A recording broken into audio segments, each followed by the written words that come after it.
창세기와 출애굽기, 이 두 책은 아주 긴밀하게 연결되어 있습니다. 요셉이 다른 형제들보다 조금 일찍 죽은 것 같습니다. 거의 다 비슷했겠는데 형제들에게 죽으면서 이런 유언을 남기는 것이 창세기 마지막에 기록되어 있어요. 50장까지잖아요. 창세기가 그 50장 뒷부분 50장 24절을 보시면 26절까지 있는데 24절에 이렇게 되어 있습니다. 요셉이 그의 형제들에게 이르되 나는 죽을 것이나, 자, 형제들에게 얘기한다고 되어 있잖아요.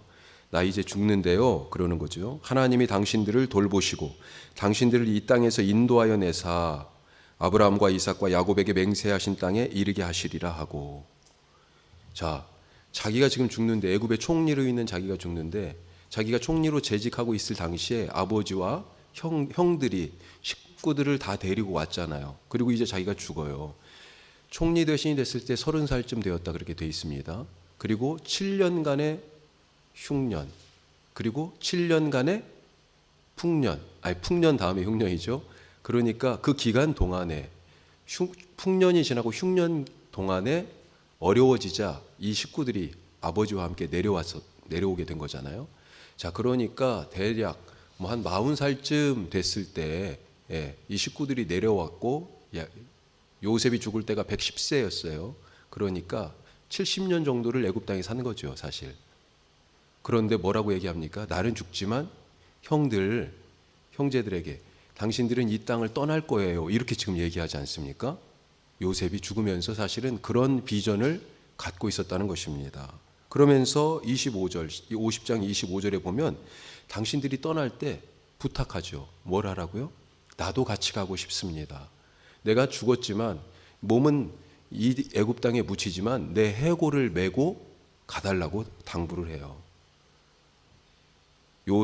요셉의 마음속에는 어려서 아버지 야곱에게 들었던, 그리고 그 아버지가 들려주신 할아버지 이삭과 증조할아버지 아브라함을 통하여 하나님이 하신 약속의 말씀이 가슴속에 있었던 것입니다. 나중에 출애굽기 13장에 보면 여기가 이제 출애굽하던 장면이 나와요. 이때 출애굽할 때 모세가 직접 하는 일이 있는데 뭐냐? 이 요셉의 유고를 들고 애굽을 떠나는 것을 기록하고 있습니다. 430년이 흘렀어요. 요셉은 자기가 이제 죽었으니까 얼마 못 가서 우리 식구들 다 다시 올라갈 거다라고도 생각했을지 모르겠어요. 그런데 이 애굽 땅을 떠나기까지 400년이 넘는 시간이 걸렸는데 모세가 요셉의 유고를 들고 갔다. 이건 무슨 얘기일까요? 그 공동체 안에서 이 이야기가 계속해서 전해져 왔다는 것 아니겠습니까? 이 창세기의 이야기가, 창세기에 했던 하나님이 주신 그 약속이 이 이스라엘 백성들의 삶에 계속해서 사실 영향을 미치고 있었다. 왜 요셉 할아버지 이제는 400년이 지났으니 어떻게 보관했는지 모르겠지만 우리가 잘 알다시피 애굽은 미이라 기술이 뛰어났잖아요. 굳이 이 미이라를, 이 유고를 가지고 갈 이유가 뭐가 있어? 다 잊어먹었을 거예요, 이유를. 하지만 그걸 기억하고 있었다는 겁니다. 더 놀라운 것은 여호수아, 이 출애굽기, 레위기, 민수기, 신명기 이 시대가 다 지나고 여호수아, 가나안 정복이 다 끝나고 여호수아가 죽을 때 그 여호수아서 마지막 24장에 보면 이 요셉의 유골 이야기가 또 나옵니다. 뭐라고 되어 있냐면요, 이스라엘 자손이 요셉의 뼈를 야곱이 샀던 땅 세겜의 아버지 하몰에게서 샀었는데 세겜 땅에 이 요셉의 유골을 묻었다, 이렇게 되어 있습니다. 대단한 사람들이죠. 하나님의 약속이 그때까지 계속해서 이어지고 있는 거예요. 요셉은 언젠가 하나님이 이 백성을 인도해 내실 것이라고 믿었습니다. 이스라엘 백성들도 하나님이 창세기에서 하신 약속을 따라서 애굽 땅, 우리가 여기서 지금 살고 있지만 여기는 우리가 영원히 살 땅은 아니다. 우리가 살 곳은 하나님이 정해주신 땅이 있는데, 하나님이 약속하신 땅이 있는데 여기는 아니다. 거기가, 그 가나안 땅이, 거기가 우리가 살 땅이다 라고 하는 하나님의 약속에 대한 믿음이 있었다 하는 것입니다. 따라서 요셉의 유언과 죽음 안에 담긴 하나님의 약속을 향한 믿음으로 끝나는 이 창세기 이야기는요, 출애굽기와 긴밀하게 연결된다라고 하는 것입니다. 또한 출애굽기 1장 1절 말씀이요, 사실 창세기 46장 8절 말씀하고 같은 말씀이에요. 오늘 1장 1절 말씀이 어떻게 되어 있어요? 야곱과 그의 가족들을 소개하는 데서 시작하잖아요. 그런데 이 1절 말씀이 창세기 46장 8절하고 우리 번역은 조금 다르게 되어 있지만 원문은 거의 같아요. 예. 반복되고 있는 거죠. 그 일이 여기에서 다시 반복된다. 창세기를 이 야곱의 아들들의 이름을 열거하는 것으로 요약하고 지금 출애굽기를 이어가고 있는 것입니다. 자, 야곱이 자기 아들들과 가족들을 데리고 애굽에 온 지 400년이 훨씬 지났는데 그 사이에 무슨 일이 있었어요? 이 400년의 기간 동안에 이제 무슨 일이 벌어졌습니까? 7절 말씀에 보면 같이 읽습니다. 이스라엘 자손은 생육하고 불어나 번성하고 매우 강하여 온 땅에 가득하게 되었더라. 이런 일이 벌어진 거예요. 유대의 랍비들은 이 말이 사실은 계속해서 창세기부터 조금 다른 방식으로 반복됩니다. 여기도 지금 5가지로 나눠서 얘기하고 있어요. 잘 보세요. 뭐라고 돼 있어요? 생육하고 불어나 번성하고 강하여 가득하게 되었다. 5가지 얘기하죠. 이 랍비들이 이것을 사람, 아이의 성장 단계, 성장 과정과 이렇게 빗대어서 그렇게 설명을 하기도 합니다.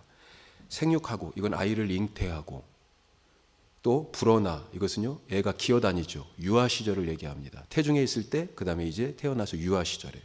그리고 번성하고 이건 자란다는 거죠.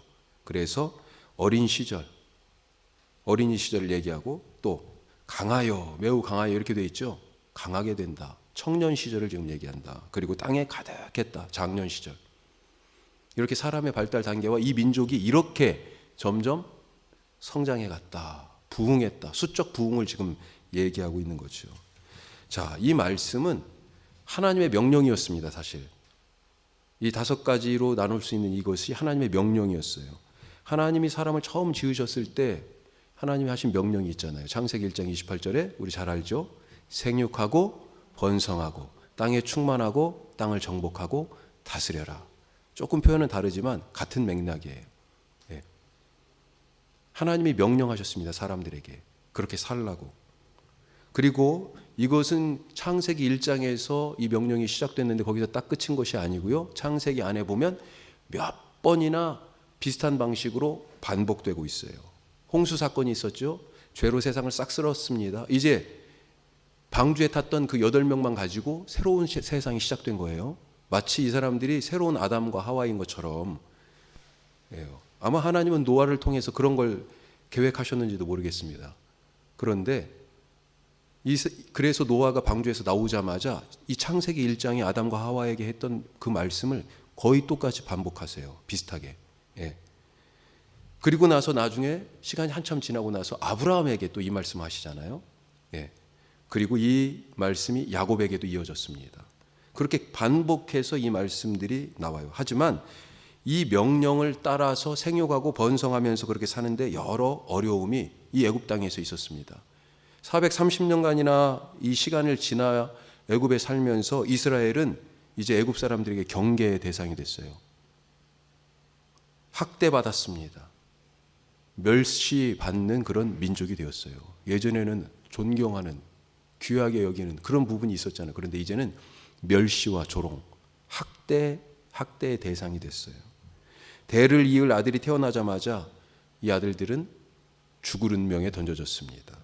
하나님의 말씀을 따라서 생육하고 번성하고 그 명령을 지키고 싶었지만 상황은 정반대로 가고 있었다는 것입니다.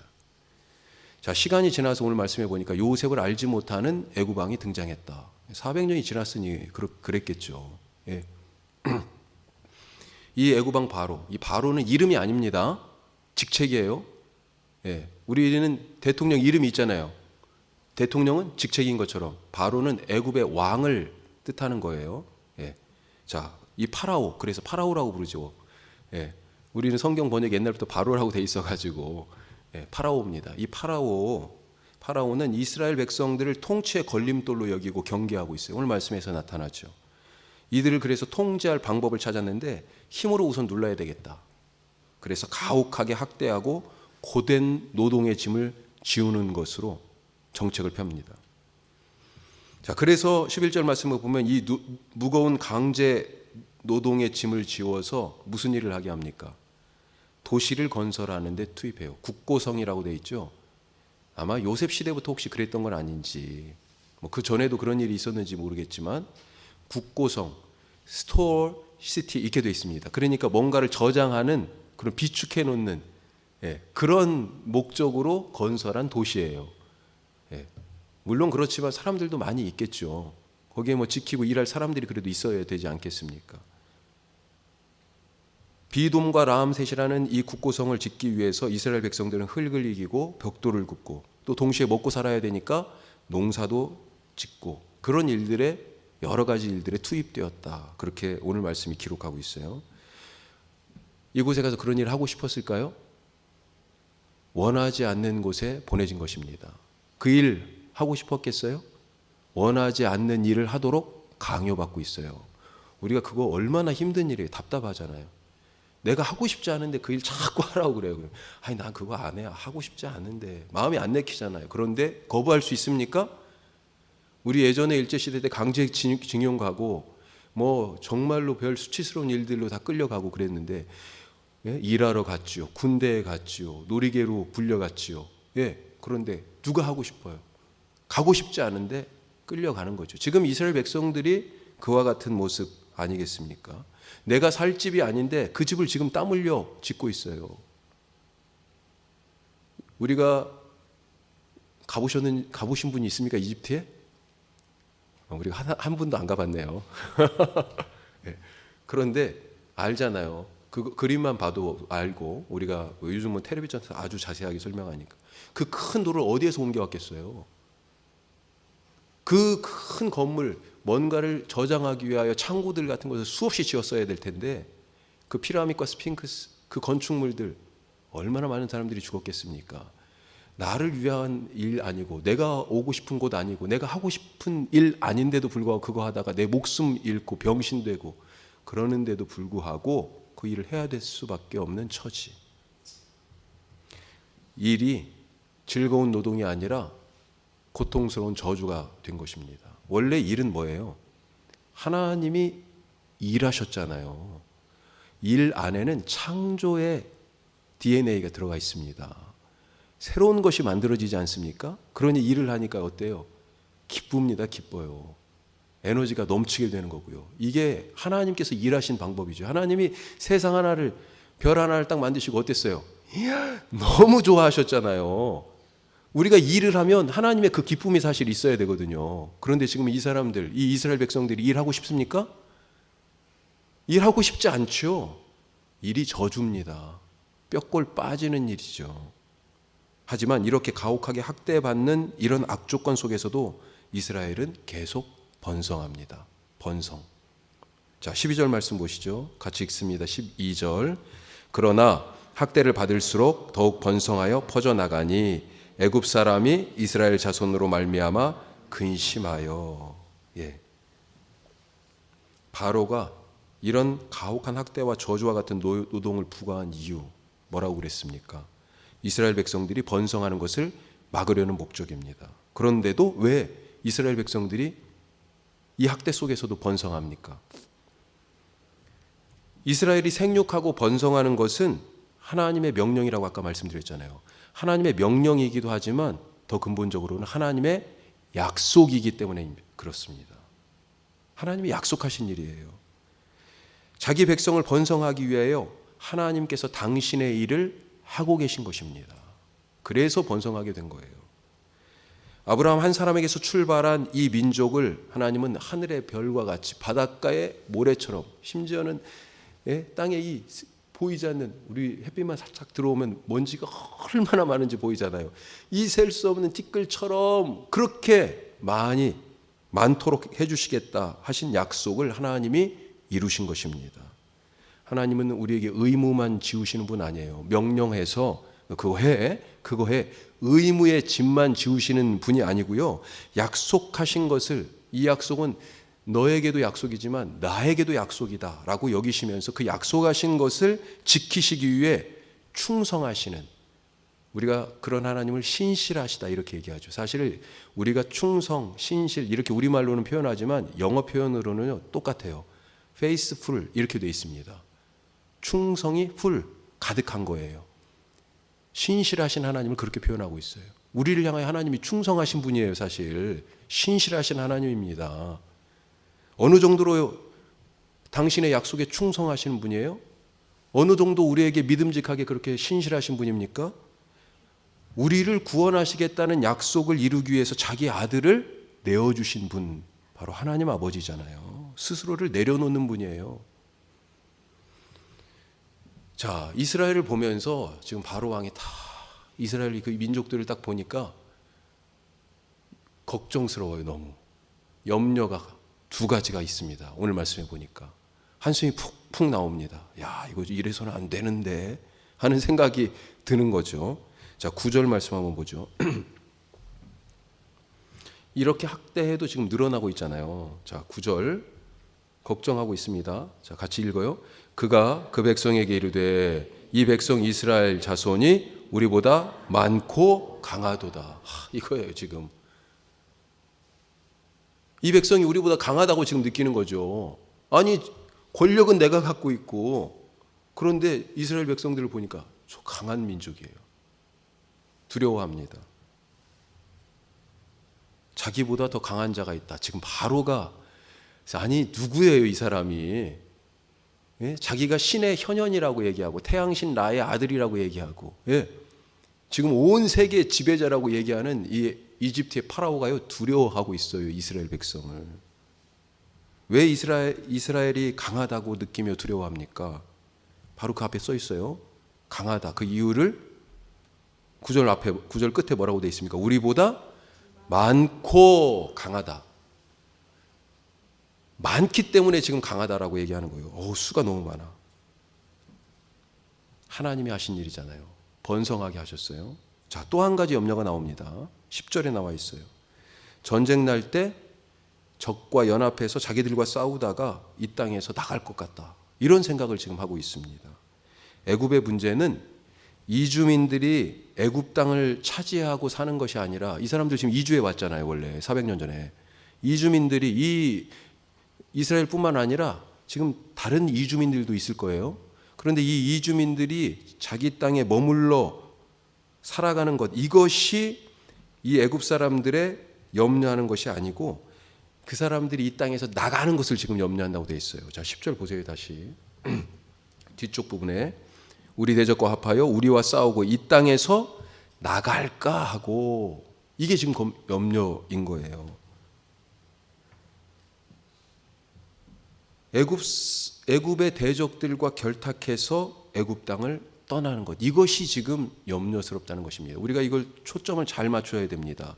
애굽의 대적들하고 결탁하는 것, 이것도 물론 염려스러운 일이지만 궁극적으로는 그래서 이 사람들이 애굽 땅을 떠나게 되는 것, 이게 바로가 제일 염려하던 부분이었어요.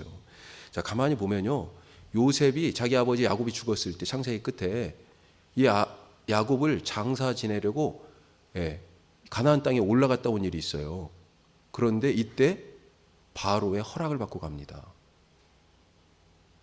그냥 가지 못해요. 모세가 바로에게 가가지고 내 백성을 하나님이 내놓으라고 그러신다. 그래서 내가 이 백성 데리고 광야로 가야 되겠다 그랬습니다. 모세가 우리 여기에서 지금 이렇게 강하니까, 이만큼 됐으니까 이 땅 우리 줘, 그렇게 얘기한 게 아닙니다. 애굽의 땅에서 얼마나 지분을 요구한 게 아니고, 우린 여기 미련 없어, 우린 그냥 갈게, 깨끗하게 우리는 나갈 거야, 예? 하나도 여기 해 끼치는 거 없고 그냥 그대로 나가겠다고 한 거예요. 그런데도 바로가 못 가게 하잖아요. 그렇죠? 이 사람들이 나가는 것, 이것을 지금 두려워하고 있어요. 차라리 이 골칫거리인 이 백성들을 자기 땅에서 내쫓는 것이 더 맞지 않겠습니까? 그런데 못 가게 합니다. 왜요? 이주민들이 떠나가는 것은 노동력의 크나큰 손실을 의미했기 때문에, 이건 경제력이 갑자기 뚝 떨어지는 거예요. 그래서 이주민들을 잘 관리하고 애굽 땅에 계속 머물러 살면서 그들을 통해서 노동력을 공급받는 것, 이것을 중요하게 여겼습니다. 그래서 강제 거주하게 했고, 지금 비동과 라암셋을 짓기 위해서 고센 땅에 원래 살았는데 거기에서 이쪽으로 지금 옮겼을 거 아니에요. 예. 강제 거주하게 했고, 그리고 거기에 강제 노동을 부과해서 철저하게 이 사람들을 통제했다. 두려움을 이런 방식으로 해결했다는 거죠. 자, 그런데 바로의 이 두 가지 염려, 이 두 가지 걱정, 이스라엘이 많아서 강하다, 이 땅에서 이들이 혹시 나갈 수 있다라고 하는 이 염려가 사실은 하나님이 이스라엘에게 하신 두 가지 약속하고 정면으로 배치되는 거예요. 바로는 이스라엘 백성들이 많아져서 그래서 걱정이지만 하나님은 이스라엘 백성들을 어떻게 하셨어요? 많게 하셨어요. 많게. 왜요? 하나님이 그게 이스라엘 백성들에게 하신 약속이거든요. 계획이거든요. 바로는 이스라엘 백성들을 도시를 건설할 노동력으로 쓰려고 애굽 땅에 붙잡아 두려고 했어요. 그런데 하나님의 뜻은 뭐였습니까? 이스라엘 백성들은 여기 살 게 아니고 너희들이 이 백성이 살 땅이 따로 있다. 약속한 땅이 있다고 그 땅으로 보내시려고 했던 것이 하나님의 계획이었다는 거예요. 그러니 바로가 생각하는 것과 하나님의 계획이 충돌하는 거죠. 결국 바로는 하나님 백성이 많아지는 이 두려움을 해소하기 위해서 태어나는 남자아이들을 죽이라고 명령했고요. 자기 땅에 이 백성을 붙잡아두기 위해서 강제 노동이라는 짐을 씌워가지고 뼈골 빠지게 부려먹은 것입니다. 하지만 아무리 바로가 날뛰어도 하나님은 자기 계획을 변경하지 않으시고요. 마음속에 품은 그 일을 행하는 것을 멈추지 않으셨습니다. 그래서 수면 위로는 이 악랄한 바로가 행하는 그 일들 때문에 수면 위에서는 아이들을 강물에 던져 죽이는 그런 학대가 있었지만 이 수면 아래 물밑에서는 하나님의 구원의 계획이 더욱더 구체화되고 있었다 하는 것입니다. 우리가 이것을 믿을 수 있기를 간절히 바랍니다. 지금도 우리의 삶에 이 겉에 보이는 이 물 위에서는 얼마나 지금 막 치열해요. 그렇죠? 그런데 그 물 밑에서 일하시는 하나님을 보실 수 있기를 바랍니다. 그리고 하나님께서 그 약속을 우리에게만 너희들 그 약속 지켜야지 짐을 지우시는 것이 아니라 그 약속을 지키기 위해 하나님이 얼마나 신실하신지 그 약속을 성취하시는 하나님을 바라보실 수 있기를 간절히 바랍니다. 자, 한 가지 더. 14절까지는 오늘 말씀 보니까 바로가 군대의 힘을 앞세워 강제 노동이라는 짐을 지워서 이스라엘을 애굽 땅에 주저앉히려고 했던 그 이야기가 나와요. 그런데 15절부터는 바로의 또 하나의 염려, 이 백성 많아지는 거잖아요. 그렇죠? 이 숫자가 많음 때문에 오는 이 두려움을 없애기 위하여, 해소하기 위하여 숫자를 줄이려고 하죠. 어떤 방법을 씁니까? 애들을 죽이지요. 태어나는 애들 중에 남자아이는 다 죽여라. 그런데 하나님의 계획에 반하는 이 모세의 계획, 하나님은 하나님의 계획을 그 속에서도 실행하시잖아요. 이 죽이려던 아기, 남자 아기들 속에서 누가 나와요? 모세가 나오잖아요. 대단한 것 아닙니까? 다른 때도 아니고 이 시대에 그 죽음을 뚫고 생명이 나오는 것입니다. 바로는 히브리 산파 십브라와 부하라고 하는 이 여인에게, 아마 이 사람들은 히브리 사람은 아니었던 것 같아요. 히브리 산파라고 표현된 이것은 뭐냐면요, 히브리 여인들이 애 낳는 것을 도와주는 사람이라는 뜻이지 이 두 사람이 히브리 사람은 아니었어요. 보면 바로가 지금 그 중요한 일을 히브리 산파에게 맡겼겠어요? 히브리 출신 산파에게? 아니에요. 애굽 여인들이었던 것 같습니다. 그런데 이 산파들에게 아이가 태어나서 남자이면 다 죽여라 라고 명령을 하죠. 하지만 이런 방법으로 이스라엘의 번성함을 막으려 했던 바로의 계획은 우리가 오늘 말씀에서 본 것처럼 수포로 돌아갑니다. 이 산파들이 남자아이들을 살려줬어요. 이 여인들이 아기들을 살려준 이유를 성경은 얘기하고 있습니다. 뭐라고 말합니까? 맞아요. 17절 보세요. 우리 같이 한번 다시 읽어보죠. 자, 17절. 그러나 산파들이 하나님을 두려워하여 애굽 왕의 명령을 어기고 남자 아기들을 살린지라. 자, 이유를 뭐라고 얘기합니까? 하나님을 두려워함으로. 사실은 이 하나님을 두려워한다라고 하는 이 말씀이요, 이 출애굽기 전체를 관통하는 아주 중요한 신학적인 주제 중에 하나죠. 하나님을 두려워해서 이런 일을 한 것입니다. 하나님을 두려워해요. 그러니까 애굽 왕의 명령을 어겼어요. 21절에도요. 이 산파들에 대해 다시 한번 얘기하는데 하나님을 경외했다. 그렇게 써 있습니다. 같은 말이죠. 우리가 어떤 일을 하든지 그것이 하나님을 바라보고 하는 결정이 될 수 있길 바랍니다. 하나님을 바라보면 하나님이 어떤 분이신지 알게 되죠. 창조주 하나님 얼마나 크신 분입니까? 창조라고 하는 사건이 뭐예요? 아무것도 없는 중에 지금 만들어진 거예요. 불가능 가운데서 뭔가 행해진 것입니다. 소망을 전혀 꿈꿀 수 없었는데 상황이 역전된 거예요. 그 하나님을 만나고 나니까요, 겁이 없어져요.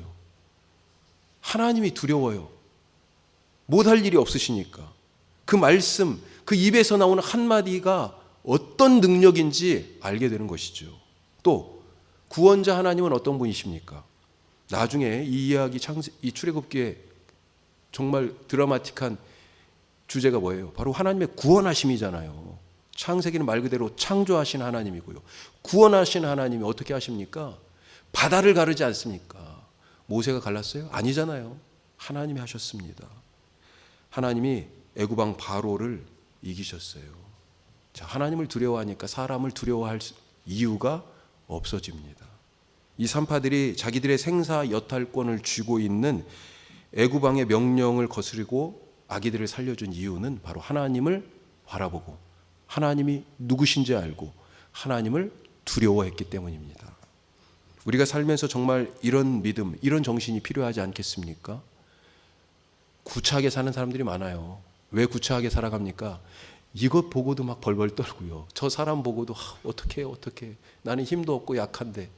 지금 이스라엘 백성들의 입장에서 봤을 때 이 바로 왕에 서 있는 이스라엘 백성, 이 한 사람 한 사람은 얼마나 연약하고 약한 사람들이에요. 그런데 히브리 산파들이 누구를 두려워해요?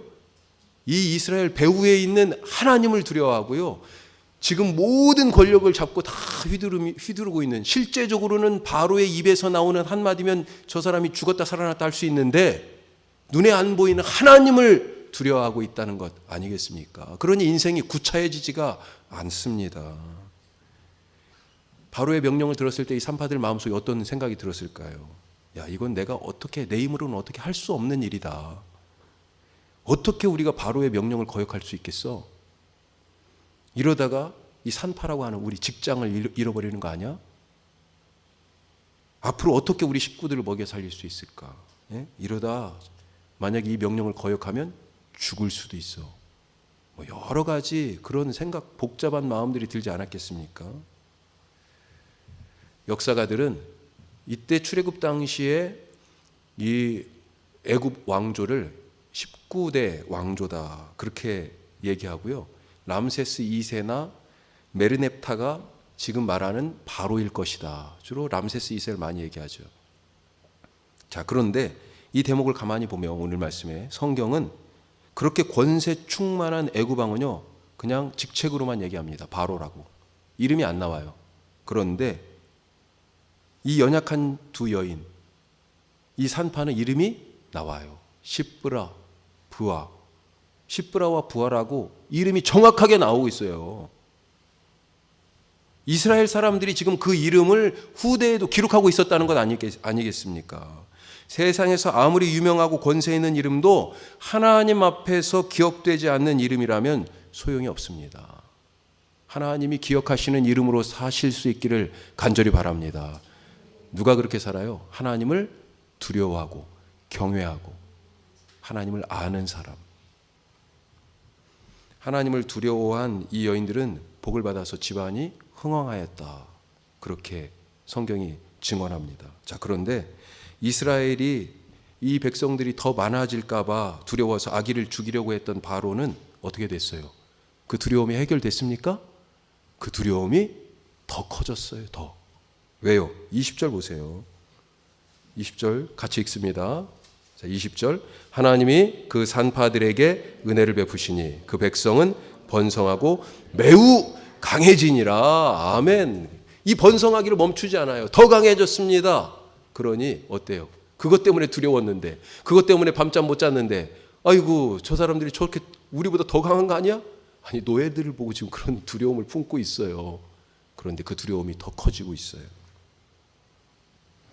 바로가 두려워한 것 무엇이었습니까? 역설적이게도 아기들이었습니다. 아기들. 애들이 태어나는 게 지금 두려웠어요. 아기들을 두려워하고 있어요. 바로가. 세상에 힘 있다는 사람들이 사실은 내면이 그런 거예요.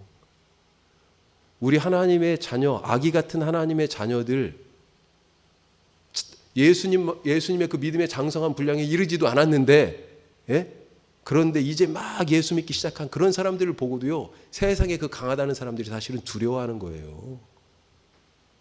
아기들이 무슨 힘이 있어서 두려워합니까? 우습지요. 하나님은 나중에 강에 아기들을 던져 죽게 하신 이 바로를 심판하십니다. 바로의 자식이요 자랑인 바로의 군대를 물에 던져 죽이십니다. 홍해 바로의 군대가 몰살당하잖아요. 불의를 못 보시는 하나님, 그 범죄에 상응하는 대가를 치르시고 십부라와 부하, 그 순종에 상응하는 축복을 하나님이 주신다라고 하는 것. 하나님은 신실하셔서 약속을 꼭 지키십니다. 스스로 그 약속을 이루십니다. 올해 우리에게 어떤 약속 주셨습니까? 우리 교회가, 제가 사실 그걸 몇 번이나 써 붙여야 될까, 올해 시작하면서 계속 지나면서도 일어나 빛을 발하라 하나 탁 써 붙일까, 그러다가 안 붙이고 여기까지 지금 왔는데, 올해 우리가 시작할 때 일어나 빛을 발하라, 이런 말씀 우리에게 주셨어요. 이것은 명령이기도 하지만 하나님 우리에게 주신 복이요 약속입니다. 세상이 점점 더 어두워지면서 예수님의 참 빛이 비춰지는 걸 막 막으려고 그러잖아요. 더 짙은 어두움으로. 그런데 생각해 보십시오. 어둠이 짙어지면 짙어질수록 역설적이게 빛이 빛으로서 더 드러나지 않습니까? 이게 바로 하나님의 역사하심이죠. 학대 속에 있는 이스라엘 백성을 번성하게 하셔서 하나님의 백성으로 물밑에서 준비하신 그 하나님이 지금도 어둠 속에서 빛의 일을 하시고 하나님을 두려워하는 자들을 통해서 하나님께서 그 놀라운 구원과 창조의 일을 이루어 가신다 하는 것을 믿고 오늘도 주의 말씀 붙들고 살아가는 귀한 분들 되시기를 주님의 이름으로 축복합니다. 기도하겠습니다.